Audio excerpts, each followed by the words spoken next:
তোরা সবটা জানিস, আর কাল সূচের মধ্যে আমাকে বিয়ে করালি। ছাড়বে না এ, তোদের পরিবারকে ছাড়বে না। গোপালের স্ত্রী আগুনে জ্বলছিল। গোপাল নিজের কথা না ভেবে ওই আগুনে ঝাঁপ দিয়ে দেয় আর তার স্ত্রীকে বাঁচানোর চেষ্টা করে। ততক্ষণে অনেক দেরি দেখো, হয়ে গেছে। আমি তোমাকে বাঁচিয়ে নিয়েছি, তোমার কিছু হবে না। প্লিজ চোখ খোলো, আমার সাথে কথা বলো, আমাকে ছেড়ে যেও না। গোপাল খুব জোরে জোরে কাঁদতে লাগে। ততক্ষণে তার স্ত্রী এ দুনিয়া ছেড়ে চলে যায়। তার স্ত্রীকে বুকে জড়িয়ে তার মনের কথা বলতে লাগে। সীমা, তুমি আমাকে ছেড়ে যেও না গো। আমি কাকে নিয়ে বাঁচবো বলো তো তুমি আমায়।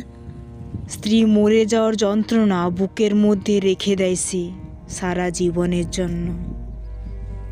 1 বছর পর নকুলের স্ত্রী শকুন্তলা তার মনের কথা তার বোনকে খুলে বলতে চাইল। কোটে, জানিস তো আমার পরিবারে কি কি ঘটছে? কেউ আমাদের পরিবারকে মারার জন্য চেষ্টা করছে না তো? আমি কিভাবে জানবো তোর পরিবারের কথা, বল। চল না কোটি, আমরা একটা ভালো তান্ত্রিকের কাছে যাই। যদি সে কিছু বলতে পারে আমাদের পরিবারের বিষয়ে, সমাধান যদি খুঁজে দেয়। শকুন্তলা ও তার বোন ভালো একটা তান্ত্রিকের খোঁজে বেরিয়ে পড়ে। বেশ একটা ভালো তান্ত্রিকের খোঁজ পায়। ওই পাহাড়ের উল্টো সাইডে একটা শ্মশান রয়েছে। ওই শ্মশানের উপর ওই তান্ত্রিকটা বসে থাকে। বাবা, আমার বৌমা ও আমার স্বামী মারা গেছে। কোন কারণে মারা গেছে কিছু বলতে পারবে বাবা? তখন ওই তান্ত্রিকটা চোখ বন্ধ করে কিছু মন্ত্র পাঠ করতে লাগে। আর সে দেখতে দৃশ্য।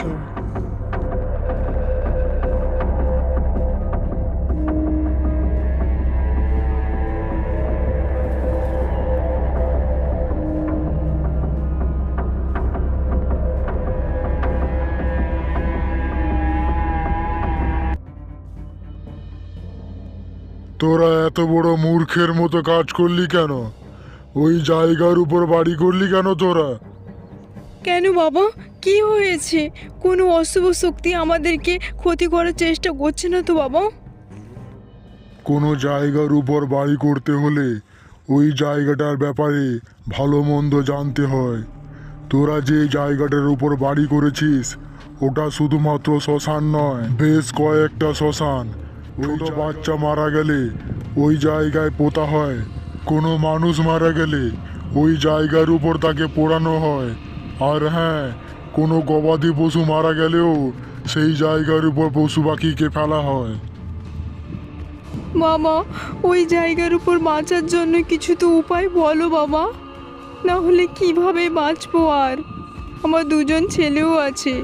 ওই তান্ত্রিকটা টাকার লোভে হ্যাঁ বলে দেয়। বেশ কিছুদিন ধরে ওই জায়গার বিষয়, কিন্তু তান্ত্রিকটা ভয় পেয়ে কাজ করা বন্ধ করে দেয় শেষমেশ।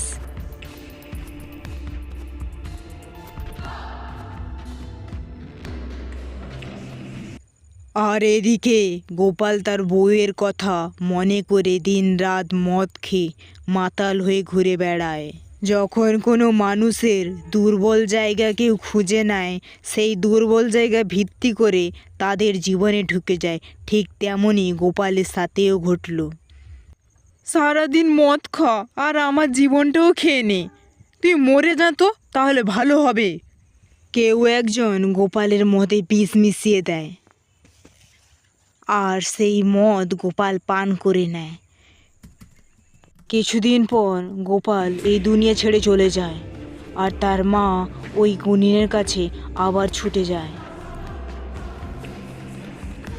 তোরা যদি বাঁচতে চাস তাহলে ওই জায়গা তোরা ছেড়ে দে।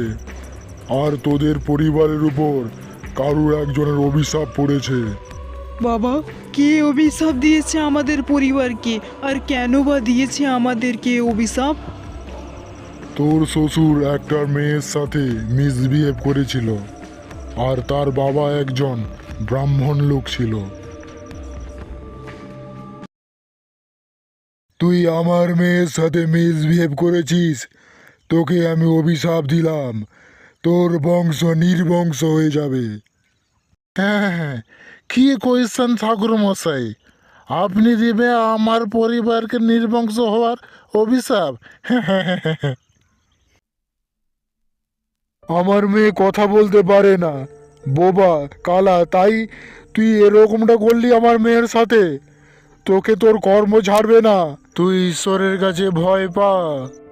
শকুন্তলা এই সব কথা শোনার পর তার বাড়িতে চলে আসে। সে সেই জায়গা ছেড়ে বেরিয়ে যেতে চাইছিল, কিন্তু তার ছেলে তার কথা শুনলো না। বাবু এ জায়গায় ছেড়ে চলে যাবো, চল। আমি একটা গুণিনের কাছে গেছিলাম, সে বলল এটা হলো শ্মশানের উপর বাড়ি হয়েছে আমাদের, না হলে আমাদের পরিবারে কেউ থাকতে পারবে না।